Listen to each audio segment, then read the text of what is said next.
Sat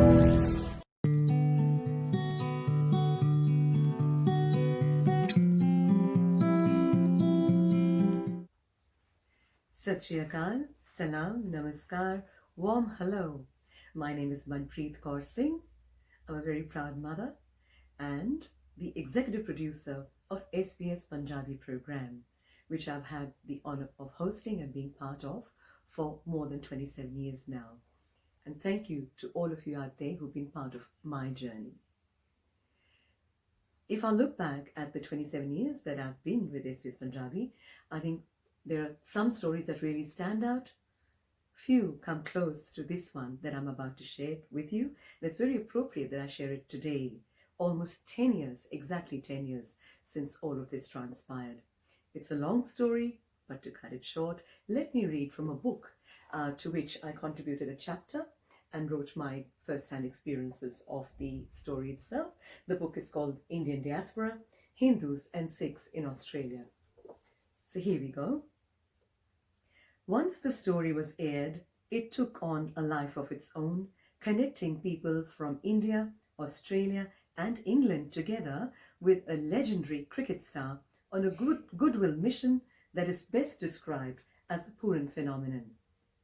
Luckily for me, SBS took this on as a special project and I was able to travel to India to document this landmark journey.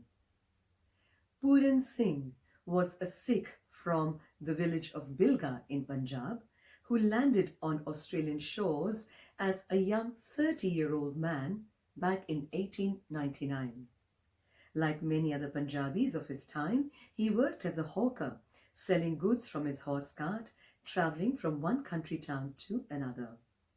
He had left his family back in Punjab and spent the remaining 47 years of his life in country Victoria. He died on 8 June 1947 at Warrnambool and District Base Hospital, Victoria, aged 77 years. Puran Singh's funeral was conducted by Gayat's Funerals, who've run their family business in Warrnambool over a very long period of time for at least 3 generations. The present owner of the funeral parlour is Alice Gayat Wood. It is possible that her grandfather presided over Puran's funeral service in Warrnambool. Puran had left instructions that according to Sikh tradition, he desired to be cremated, not buried. His body was therefore sent to Melbourne by train to the only crematorium at that time. Records indicate that he was cremated on 10th June 1947 at 11:45 a.m. and an amount of over £53 was paid for the funeral service, which would have been roughly 6 months' earnings for an average hawker in those days. Incredibly, Puran's ashes were preserved by 3 generations of the Gayat family in deference to his wish that they be sent to India and dispersed in the Ganges River. I broadcast Alice Gayat Wood's interview on 24th June 2010.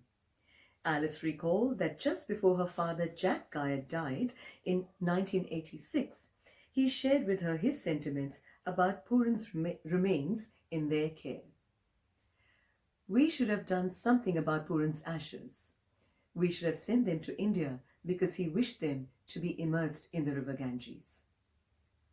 There was no written instruction to convey this wish, but it was passed down through the generations of the Gayat family. When asked why they still kept the ashes even after 6 decades, Alice simply said to me, "We didn't have the authority to dispose them off, so we just held them. In fact, I thought that we may even go to India one day and fulfill Puran's last wish." On 25th June 2010, my article about Puran Singh's ashes was published in the Indian daily, The Hindustan Times. It took just 1 day to trace Puran's extended family to an obscure village in Punjab called Uppal Bhopa. The family had built their house in 1950 with the money Puran had bequeathed to his nephews. The house still stands today and proudly bears the inscription, Sardar Puran Singh, Australian, 1950. I believe that the two inscriptions about Puran Singh summarize the spirit of this entire story. The plaque at the Warrnambool Cemetery in country Victoria, which reads, Puran Singh, Indian hawker, died June 1947, and the second one at the ancestral house in the remote village of Punjab saying, Sardar Puran Singh, Australian, 1950. This amazing find was featured prominently in Indian newspapers. Things moved very rapidly after that. Upon hearing this amazing story, Kapil Dev, the Indian cricket legend, decided to visit Australia to collect Puran's ashes, arriving in Melbourne on 22nd of July. Harmail Uppal, Puran's great-nephew, flew in around the same time from United Kingdom. The dignified and emotional ceremony of handing over the ashes to Kapil Dev and Harmail Uppal took place on 25th July at the Warrnambool Cemetery, witnessed by hundreds of people who had specially travelled from Melbourne to be part of this historic moment. Importantly, this took place at a time when the world media was saturated with stories of violence against Indian students in Melbourne.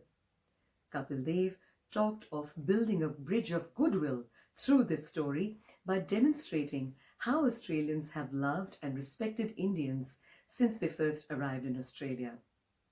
Alice Guyot Wood and her brother Brian Guyot handed over the ashes that their family had preserved for 63 years. The ashes were finally dispersed into the Ganges at Haridwar on 31st of July 2010.